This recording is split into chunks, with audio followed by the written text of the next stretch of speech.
Welcome back to another edition of Non Essential Living here in Schenectady, New York. It's day number 2 where we have determined that I am not essential at this moment.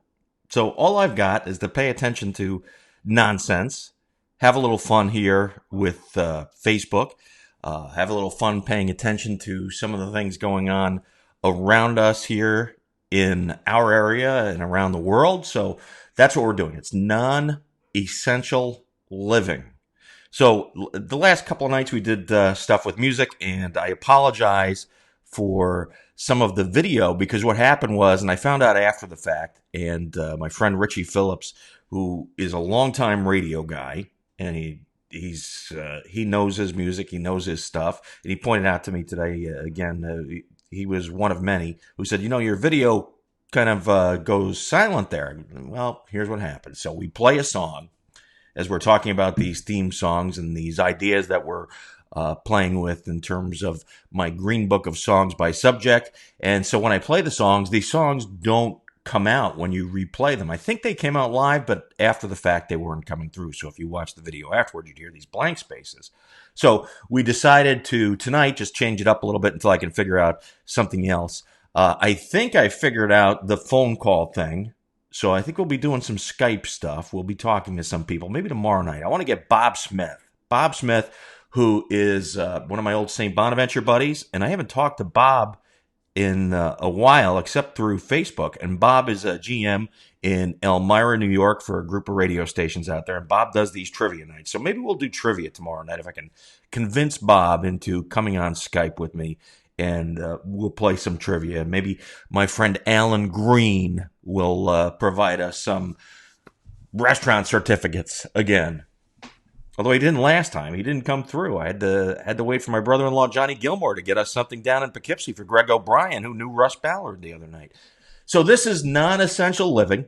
And, one of the things that, it kind of came to my awareness today, in this zombie COVID-19 apocalypse, there may be nobody less essential than an advertising guy, somebody who sells advertising or creates advertising. Because what am I going to do?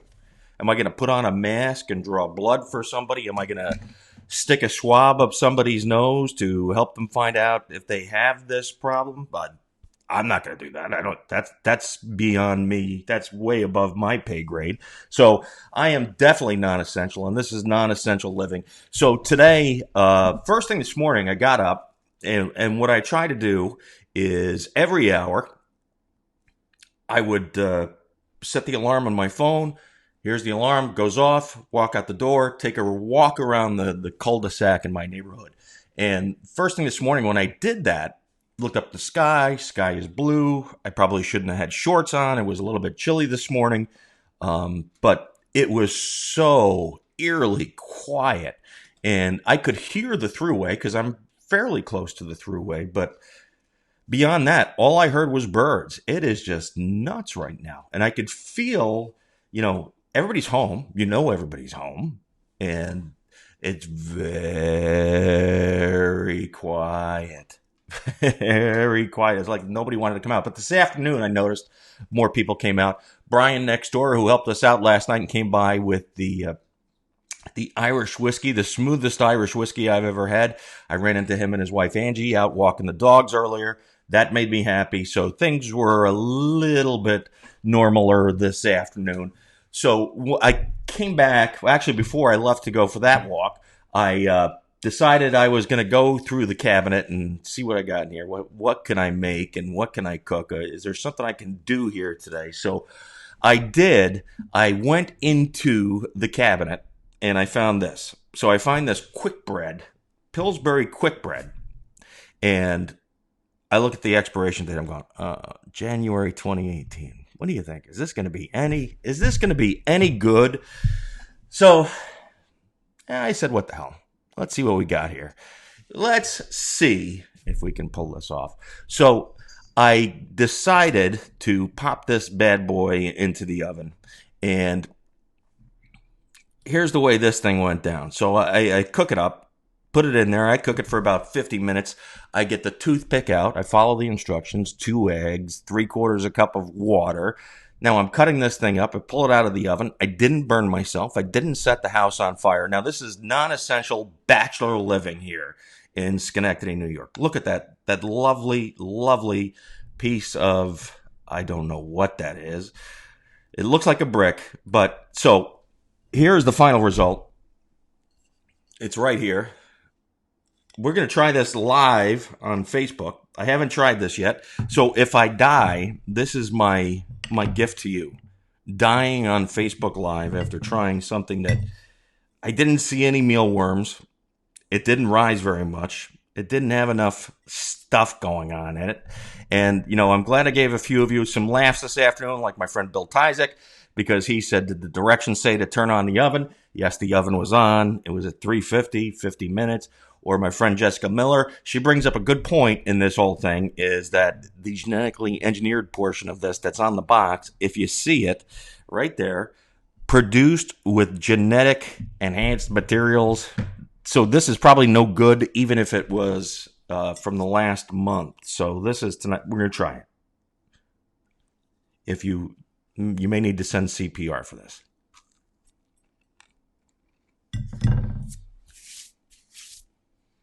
This is like the Today Show.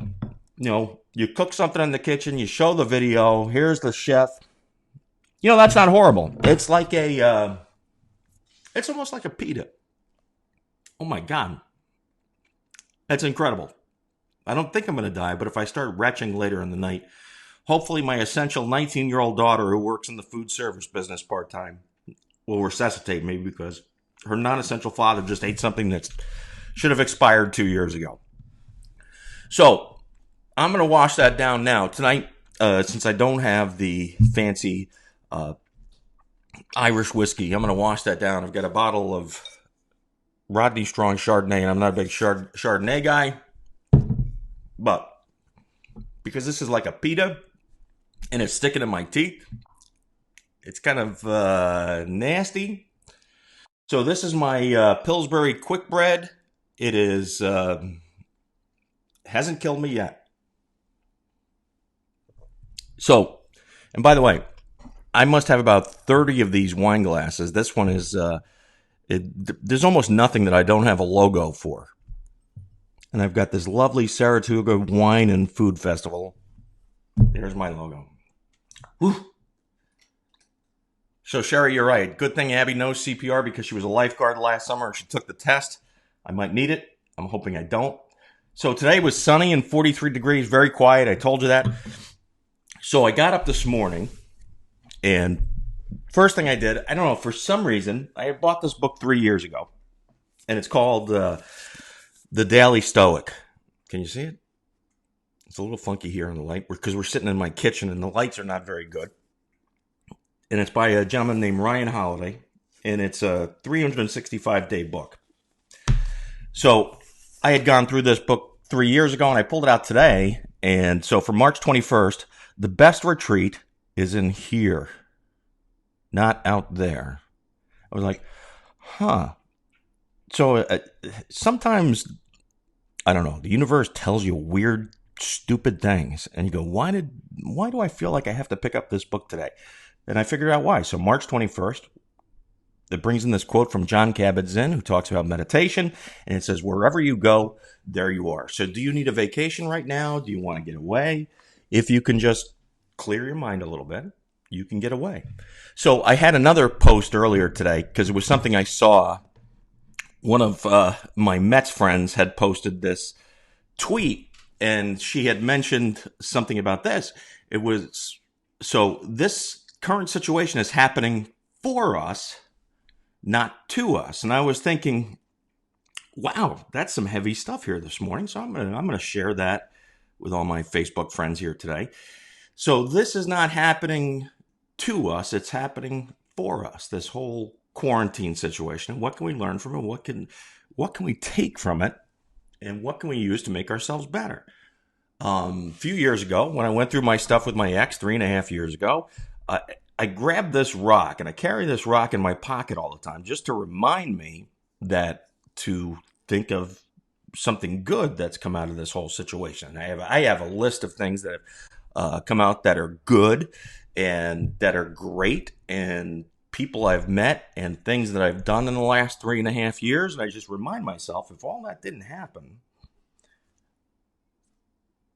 that happened from that bad experience. And it was a bad experience. It wasn't good.